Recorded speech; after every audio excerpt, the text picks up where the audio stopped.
LIC का नया plan कन्यादान पॉलिसी। बचाइए मात्र 75 रुपये प्रतिदिन और पाइए 11 लाख अपनी बेटी के कन्यादान के लिए। इसके साथ ही पिता के ना रहने पर किश्तें नहीं ली जाएंगी। पिता की मृत्यु होने पर परिवार को तुरंत 5 लाख रुपए प्रदान किए जाएंगे।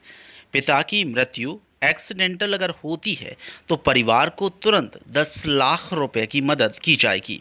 बिटिया के विवाह के समय 11 लाख रुपए की राशि प्रदान की जाएगी। पिता की मृत्यु पर परिवार के लालन पालन हेतु 50,000 रुपये प्रतिवर्ष विवाह होने तक दिए जाएंगे। केंद्र सरकार दिल्ली से बाहर निकलना नहीं चाहती। प्रदेश सरकार वल्लभ भवन में बैठी है। आम इंसान परेशान हो रहा है। ऐसी कई बातें साझा की हैं पूर्व कैबिनेट मंत्री तरुण भानोट ने। वहीं पूर्व कैबिनेट मंत्री तरुण भानोट ने प्रदेश सरकार गिरने की अटकलों पर भी तंज कसा है। इसके अलावा उन्होंने रामलला मंदिर में जाकर दर्शन भी किए और भगवान का आशीर्वाद भी लिया है। पत्रकारों के सवाल का जवाब भी दिया। आंकड़ों में बात करें तो 400 रुपए से लेकर 4800 रुपए तक, क्या कहेंगे इसमें? देखिए, सरकार वल्लभ भवन में बैठी, सरकार दिल्ली में बैठी है। इस आपदा के समय में जब माननीय प्रधानमंत्री महोदय ने ये कहा कि आपदा में अवसर खोजना चाहिए, तो लोगों को लगा कि कुछ चुनौतियां जो हैं इसमें सरकार हमारी मदद करेगी, जो कठिन चुनौतियां हैं, और हमें अवसर मिलेंगे ऐसे जिससे कि हम अपने नुकसान को दूर कर सकेंगे और अपने परिवार का पालन अच्छे से कर सकेंगे। पर सरकार ना वल्लभ भवन से निकल रही है, ना दिल्ली से निकल रही है। आए माँ नर्मदा के तट पर, ग्वारी घाट में, तिलवारा घाट में, हिंदुस्तान के छोटे छोटे से गाँवों में जाए, आज कितने लोग परेशान हैं। रोजी रोटी का संकट खड़ा है, बेरोजगारी बेतहाशा बढ़ी है, महंगाई और ज़्यादा बढ़ गई है और लोगों को काम नहीं मिल रहा है।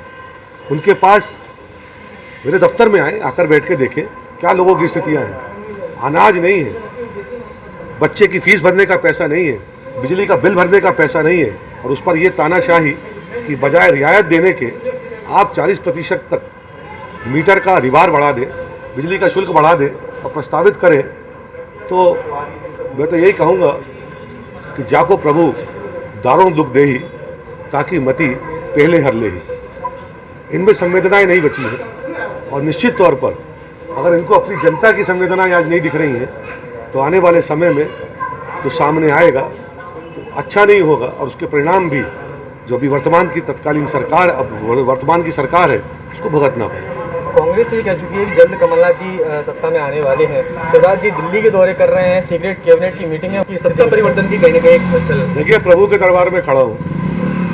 हम राजनीति में इसलिए आए कि लोगों की सेवा करें। सत्ता पाना हमारा उद्देश्य नहीं है।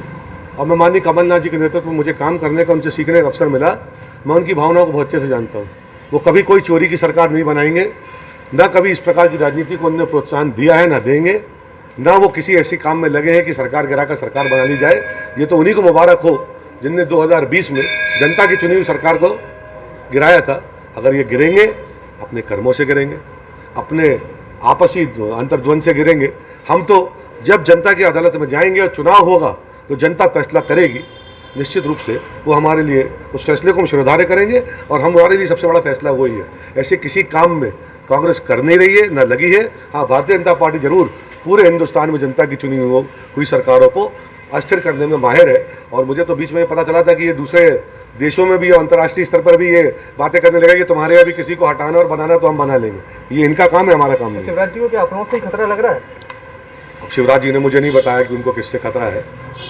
मैं तो उनसे सिर्फ ये कहूँगा कि आप मध्य प्रदेश के मुख्यमंत्री के रूप में कार्य कर रहे हैं। हर वो निर्णय लीजिए जो जनता के हित का हो, जनता को राहत मिले इस आपदा के समय में। जब तक आप मुख्यमंत्री हैं,